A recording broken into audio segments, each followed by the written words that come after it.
नमस्कार।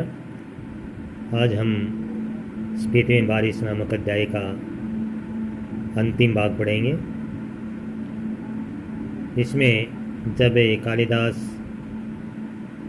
में वर्षा के क्या ठाठ हैं और वर्षा वर्णन किस प्रकार किया गया है तो आप देखें। प्रिय जल की फुहारों से भरे बादलों के मतवाले हाथी पर चढ़ा हुआ, चमकती हुई बिजलियों की झंडियों को फहराता हुआ और बादलों की गर्ज के नगाड़े बजाता हुआ यह कामी जनों का प्रिय पावस राजाओं का सा ठाठ बाट बनाकर आ पहुंचा है। यानी कि सावन के महीने का वर्षा ऋतु का वर्णन कर रहा है कि किस तरह से वो मतवाले हाथी पर चढ़कर चमकती बिजलियों की झंडियों के साथ बादलों की गर्ज के नगाड़े बजाते हुए और प्रेमी जनों के प्रिय पावस राजाओं के समान ठाठ बाट के साथ जब वर्षा ऋतु का आगमन हुआ है। यह पावस यहाँ नहीं पहुँचता है, यह वर्षा ऋतु वहाँ नहीं पहुँचती। कहाँ? स्पीति में। कालिदास की वर्षा की शोभा विंध्याचल में है, हिमाचल की इन मध्य की घाटियों में नहीं है। यानी कालिदास ने जिस वर्षा का वर्णन किया है वो विंध्याचल में है और स्पीति की घाटियों में अर्थात मध्य हिमालय में वह नहीं पहुंच पाता। मैं नहीं जानता कि इसका लालित लाहौल स्पीति के नर नारी समझ भी पाएंगे या नहीं। वर्षा उनके संवेदन का अंग नहीं है।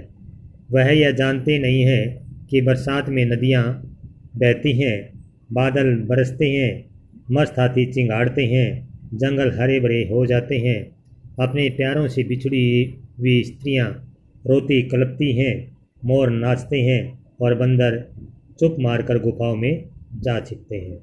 अर्थात वर्षा ऋतु में क्या क्या परिवर्तन होते हैं उन सब की समझ स्पीति के लोगों को नहीं है। वे नहीं जानते कि किस तरह से नदियाँ बहती हैं, बादल बरसते हैं, हाथी चिंगाड़ते हैं और सारे जंगल हरे भरे हो जाते हैं और अपने प्यारों से बिछड़ी हुई स्त्रियाँ भी उनसे मिलने के लिए तड़पती हैं। तो ये इन सब का उन्हें पता नहीं, क्योंकि वहाँ वर्षा ऋतु होती ही नहीं।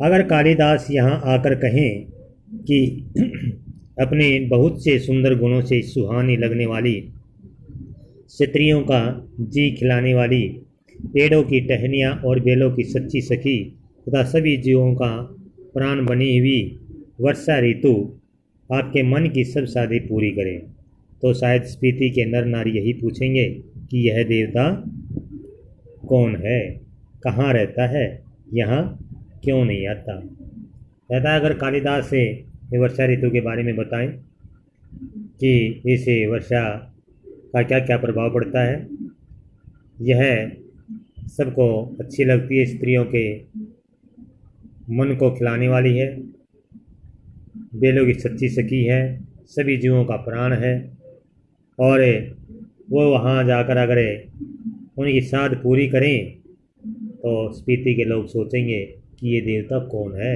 जो सबकी इच्छा पूरी करने वाला है, कहाँ रहता है और यहाँ क्यों नहीं आता। अर्थात वर्षा वहाँ किसी देवता से कम नहीं है। स्पीति में कभी कभी बारिश होती है।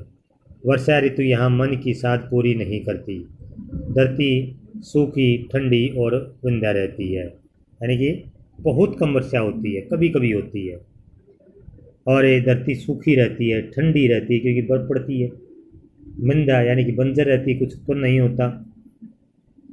स्पीति में साल में एक फसल होती है, पूरे साल में एक ही फसल होती है। मुख्य फसलें हैं दो किस्म का जौ, गेहूँ, मटर और सरसों। तो वहाँ की जो मुख्य फसलें हैं दो किस्म का जौ है, गेहूँ, मटर और सरसों। और इसमें भी जौ मुख्य है, यानी कि जौ की खेती मुख्य रूप से होती है। सिंचाई का साधन पहाड़ों से आ रहे नाले हैं या उन पर बनाए कुल हैं, यानी छोटे छोटे जो तालाब से या किनारे से बना जाए तो उन्हीं से जो पानी आता है उन्हीं से सिंचाई की जाती है। ये नालियाँ पहाड़ों के किनारे किनारे बहुत दूर तक जाती हैं।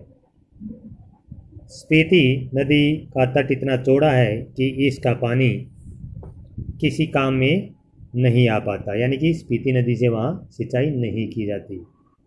स्पीति में ऐसी भूमि बहुत है जो खेतों के लायक बनाई जा सकती है।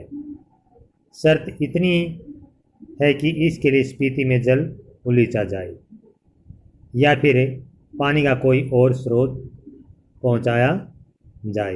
यानी कि यहाँ की धरती खेती योग्य है, हो सकती है, लेकिन शर्त इतनी है कि वहाँ स्पीति के पानी को, यानी कि स्पीति नदी में पानी की मात्रा को बढ़ाया जाए, पानी के लिए उसका इस्तेमाल हो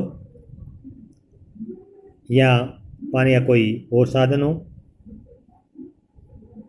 स्पीति में फल नहीं होता, मटर और सरसों को छोड़कर कोई सब्जी नहीं होती।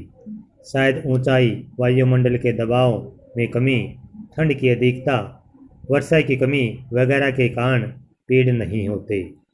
इसलिए स्पीति विशेषकर नंगी और वीरान है। यानी कि मटर और सरसों की खेती होती सिर्फ, और इसके अलावा कोई नहीं, क्योंकि ठंड बहुत ज़्यादा होती है और वर्षा की कमी है, इसलिए यहाँ पेड़ भी नहीं है। वर्षा एक घटना है, एक सुखद संयोग है। यह प्रश्न कई बार आता है कि आप कैसे कह सकते हैं कि स्पीति में वर्षा एक संयोग है, एक घटना है। तो उसी तरह हम काजा के डाक बंगले में सो रहे थे तो लगा कि कोई खिड़की खड़का रहा। तो लेखक बताता है एक दिन जब वहाँ पे वे घूमने के लिए गए थे, होटल में रुके थे, तो वे डाक बंगले में सो रहे थे और ऐसा लगा जैसे कोई खिड़की खड़का रहा है रात में। आधी रात का पिछला पहर है, इस समय कौन है? लैंप की लो तेज की खिड़की का एक पल्ला खोला तो तेज हवा का झोंका मुंह और हाथ को जैसे छीलने लगा। यानी कि जब लैंप और लेकर जब खिड़की खोलने लगे तो बहुत ठंडी हवा और ऐसा जैसे हाथ पैरों को छीलने वाली। मैंने पल्ला बिड़ा दिया, अर्थात खिड़की तभी बंद कर दी। उसकी आड़ से देखने लगा और रुकावट में होकर देखने लगा। देखा कि बारिश हो रही थी। मैं उसे देख नहीं रहा था, सुन रहा था, क्योंकि अंधेरा था। अंधेरा, ठंड और हवा का झोंका आ रहा था, जैसे बर्फ़ का अंश लिए तुषार जैसी बूंदें पड़ रही थी। ऐसा लग रहा है जैसे बिल्कुल ओस की बूंदें, बर्फ़ बिल्कुल ठंड, जो बर्फ़ की तरह, जो एक तरह से ऐसे लग रहा है जैसे बारिश हो रही थी, जैसे नगाड़े पर थाप पड़ रही थी।